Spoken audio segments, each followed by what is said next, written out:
Hey, welcome to my channel. My name is Lauren and today I'm going to be talking about skincare expiration dates. It is very important to know when your skincare expires and how to tell. So I'm going to go through everything you need to know in this video.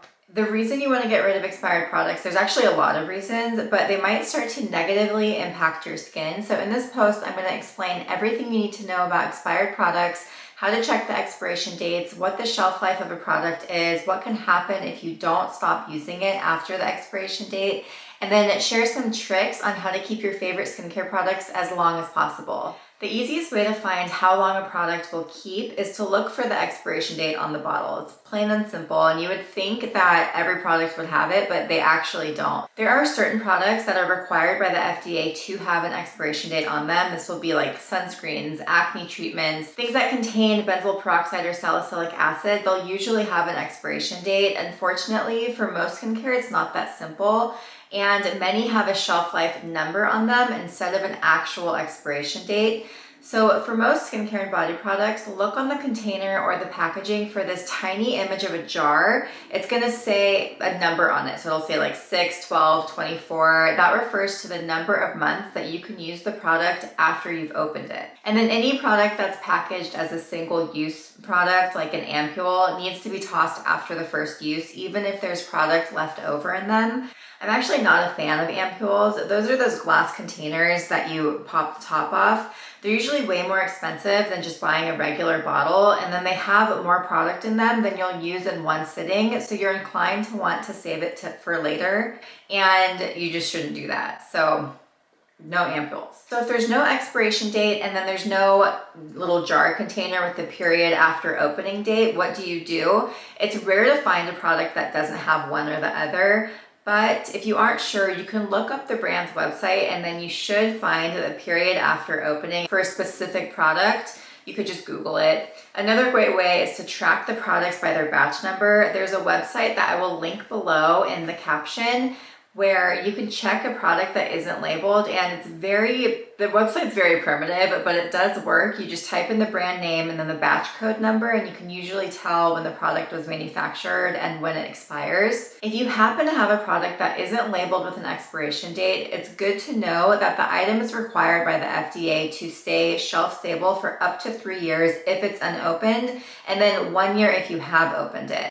So how do you know if a product you already have opened is expired? You want to go through your full skincare collection and smell each product. Check for the color, the consistency. If any of your products seem different from when you originally opened them, that's a sign it needs to go, except for vitamin C, which is known to change colors or oxidize over time. That doesn't necessarily mean it's gone bad, but it is good to use your best judgment. So if you think it's time to toss it, it probably is. And you'll know it's time to go. So if it doesn't smell the same, or if it has a bad or rotten smell, if the product has separated and it seems different than when you first opened it, if the texture has changed, if the color's changed, if there's mold spots, it definitely needs to go. Well, I had that happen to me with the Herbivore product. Herbivore is a very clean skincare brand. Clean skincare expires faster, that's just a fact. But this product literally had mold in it. It was the oil, and I was so sad about it because I actually love their products, but yeah, it had to go. By keeping your products past their prime, you aren't really doing your skin any favors.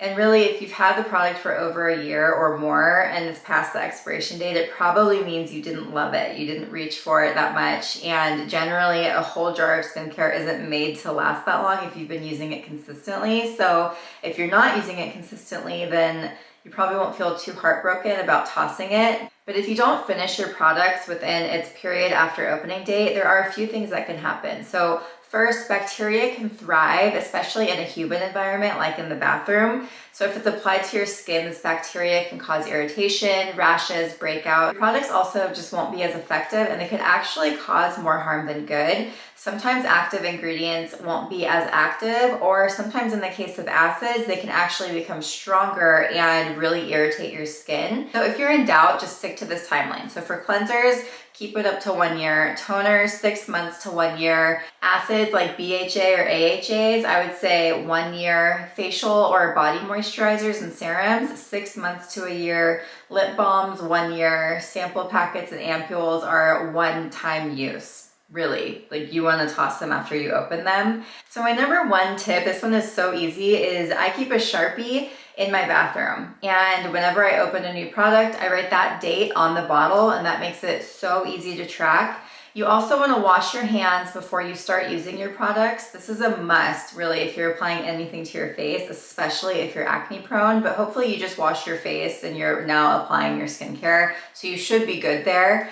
And then you want to store your products in a cabinet or a drawer away from sunlight and humidity from the shower, or just being in the bathroom in general. Just try to store it in a more enclosed place. And then look for brands that sell their products in airtight containers. Like PCA Skin's pretty good about that. Jan Marini's good about it. You also want to make sure that you tighten or secure the cap after each use, and toss out eye products if you've had an eye infection if it touches your eye. Those things can spread like wildfire. And then something else you want to do is try to avoid buying products that are packaged in jars of any kind. That's obviously easier said than done, but jar packaging carries a 100% risk of bacterial contamination, because every time you use it, you stick your fingers in it and or other objects into them. Like, some come with those little spatulas. Just look for something in an airtight container instead. This one might surprise you, but you actually don't want to store your products in the refrigerator. Skincare formulas are designed to withstand the average fluctuations in temperature, but not long-term heat or cold storage. So that means keeping your products in the fridge can actually reduce their lifespan and their stability. And then you also don't want to store your products in direct sunlight. I know I already said that, but just keep them away from sunny windowsills or even in your car. And then don't share your products with others. And if you have to, make sure everyone washes their hands before they touch them. And also, do not add water to thin out or remoisten products. This is just, don't mess with the product's formula. And don't forget to clean the cap or the lid if you drop it on the floor. You want to use soap and water or even rubbing alcohol and dry it thoroughly before you put it back on the container. But really, that's it. So I would say go clean out your skincare. I just did this before I filmed this video, and it was very depressing how much skincare I had to throw away. But I feel better about it. I feel like I'm here for a fresh start. I have only products that I'm interested in using. I got rid of all of the junk, and now we're good to go. Thank you for watching this video. I hope you found it informative. And if you have any questions or comments, leave them below. You can also find me on Instagram. My handle is lauren.arrow. And subscribe to my channel. I would love to see you again. Bye.